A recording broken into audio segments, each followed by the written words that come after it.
Good morning students, आपका मेरे YouTube channel में स्वागत है। बेटा आज से आपकी क्लासेस स्टार्ट हो रही हैं, ठीक है।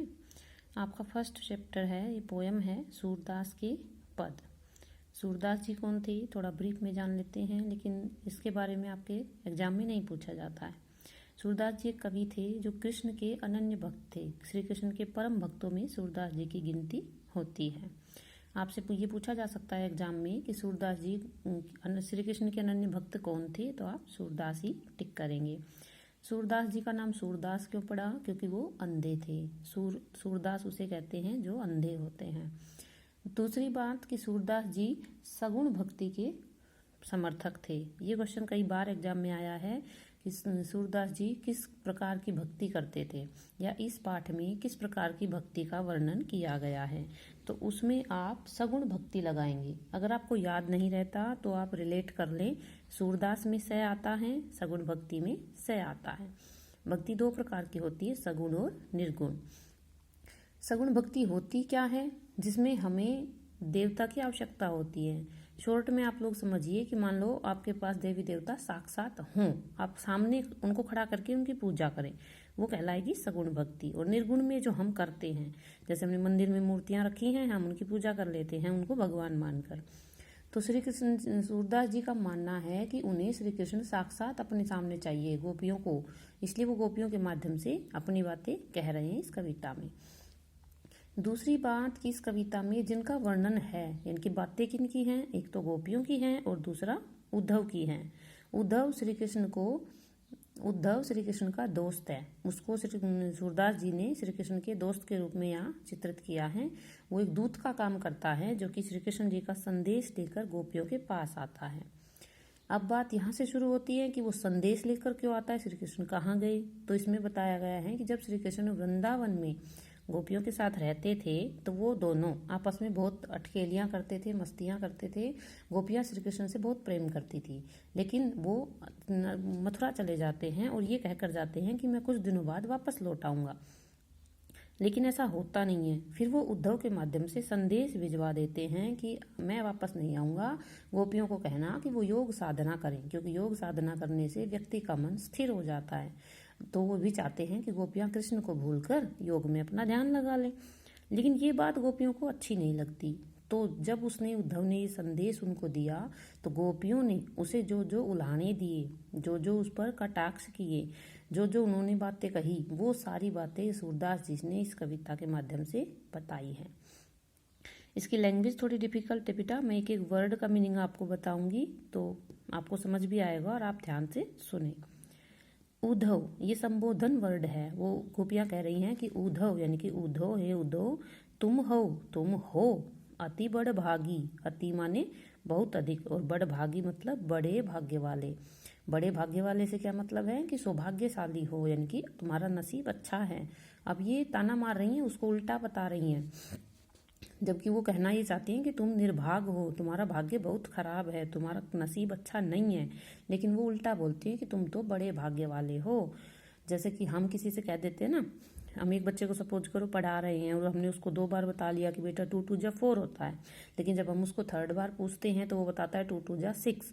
तो टीचर क्या कहता है, शाबाश बेटा। हम उसको ये नहीं कहते कि 3rd बार भी आपने गलत बताया, हम उसे कहते हैं वेरी गुड, बड़ा अच्छा बताया।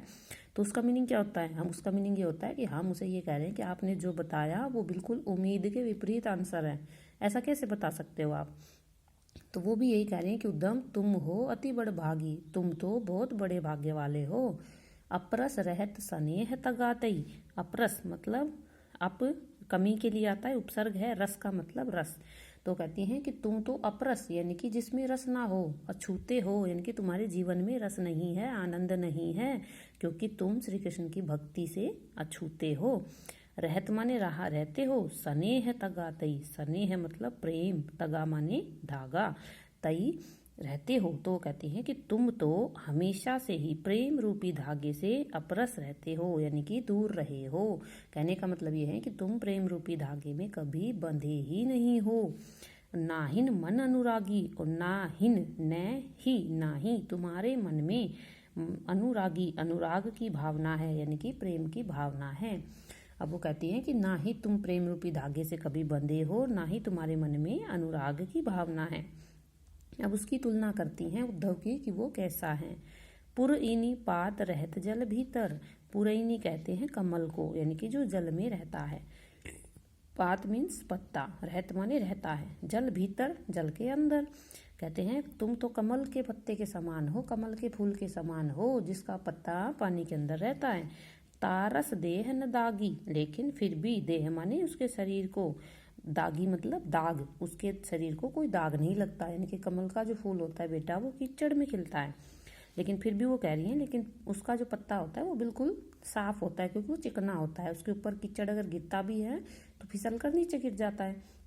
तो इसलिए गोपियाँ कह रही हैं कि तुम तो उस कमल के फूल के समान हो, जिसके पत्ते पर कीचड़ गिर कर भी नहीं गिरता, वो साफ सुथरा रहता है। ऐसे ही तुम हो कि तुम कान्हा के पास रहते हो, फिर भी तुम उसे प्रेम नहीं करते हो। अब दूसरी तुलना करती हैं, जो जलमह तेल की गागरी। अब वो कहती हैं और तुम कैसे हो, ऐसे हो जो, यानी कि जैसे जल पानी में, माह माने उसके अंदर, तेल की गागरी, गागरी मतलब मटका। वो कहते हैं तुम तो तेल की मटकी के समान हो। बूंद ने ताको लागी, यानी कि मटका जो होता है हम उसको अगर तेल से पूरा सान दें, पूरे मटके पर तेल लगा दें और फिर उसको हम पानी में तैराएं, तो उस पर एक भी पानी की बूंद नहीं लगती है, टिकती नहीं है उसके ऊपर। तो इसीलिए वो कह रही है कि तुम तो उस तेल की मटकी के समान हो, बूंद ने ताको लागी, जिसको एक भी बूंद नहीं लगती। प्रीति नदी में पाँव न बोर रहे हो।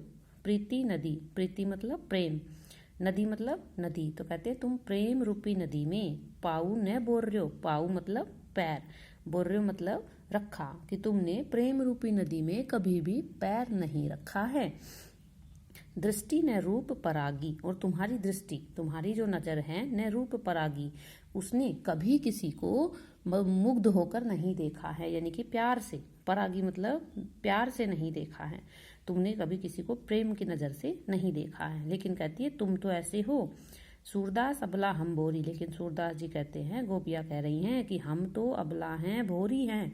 अबला मतलब जिसमें बल ना हो, हम कमजोर हैं, और भोरी मतलब भोली भाली हैं। गुर चीटी जो पागी। अब यहाँ वो अपनी तुलना कर रही हैं कि हम कैसी हैं। गुर चीटी गुड़ के समान है, चीटी मतलब चीटियों के समान है, जो पागी जो उसके ऊपर लिपटी रहती हैं। पागी का मतलब लिपटना। तो वो कह रही हैं कि हम तो उन चीटियों के समान हैं जो गुड़ के ऊपर लिपटी रहती हैं। चीटियों को पता होता है कि गुड़ के साथ वो चिपक जाएंगी और उन्हें मरना ही पड़ेगा, लेकिन फिर भी वो उसकी मिठास को पाने के लिए उसके पास आती हैं। तो इस पहरे में बेटा यही बताया गया, मैं एक बार रिपीट कर रही हूँ, थोड़ा थोड़ा पढ़ेंगे लेकिन अच्छे से पढ़ेंगे। उद्धव तुम हो अति बड़ भागी। गोपियाँ उद्धव से कहती हैं कि उद्धव तुम तो बड़े भाग्य वाले हो। अपरस रहत स्नेह तगाते, तुम हमेशा अपरस रहे हो, अछूते रहे हो स्नेह रूपी धागे से, यानी कि स्नेह रूपी धागे में तुम बंधे नहीं हो। ना ही मन अनुरागी, और ना ही तुम्हारे मन में अनुराग की भावना है, प्रेम की भावना है। पुरैनी पात रहत जल भीतर, कमल का फूल पत्ता, जो कमल, पुरैनी मतलब कमल, पात मन पत्ता, जो कमल का पत्ता है वो रहत जल भीतर, पानी के भीतर यानी कि अंदर रहता है। ताहरस देह न दागी, लेकिन उसकी देह को कोई भी बूंद, कोई भी दाग नहीं लगता है। जो जलमह तेल की गागरी, और फिर वो कहती हैं कि तुम कमल के पत्ते के समान हो, और दूसरे कैसे हो, तेल की गागरी, तेल की मटकी के समान हो जो पानी में रहती है। बूंद ने ताको लागी, उसको भी एक भी बूंद नहीं लगती है।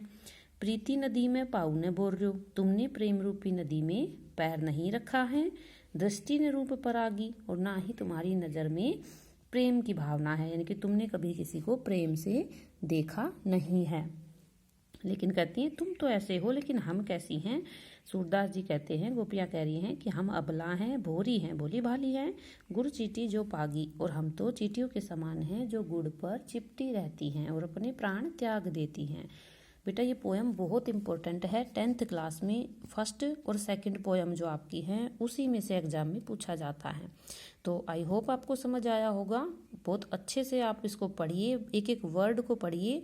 आपके एग्जाम में जैसे अपरस हो गया, पुरैनी हो गया, प्रीति नदी हो गया, इस तरह के वर्ड्स वो 1 वर्ड क्वेश्चंस में देते हैं एग्जामिनर, कि प्रीति नदी का प्रयोग किसके लिए किया गया है। 4 ऑप्शन होते हैं, आपको वहाँ टिक करना होता है। गागरी मतलब मटकी। तो आपको इन सभी शब्दों के एक एक वर्ड का मीनिंग आपको अच्छे से याद कर लेना है। ठीक है बेटा, तो आई होप आपको समझ आया होगा। अगर आपको वीडियो अच्छी लगे तो मेरे चैनल को लाइक और सब्सक्राइब करें। Thank you, have a nice day.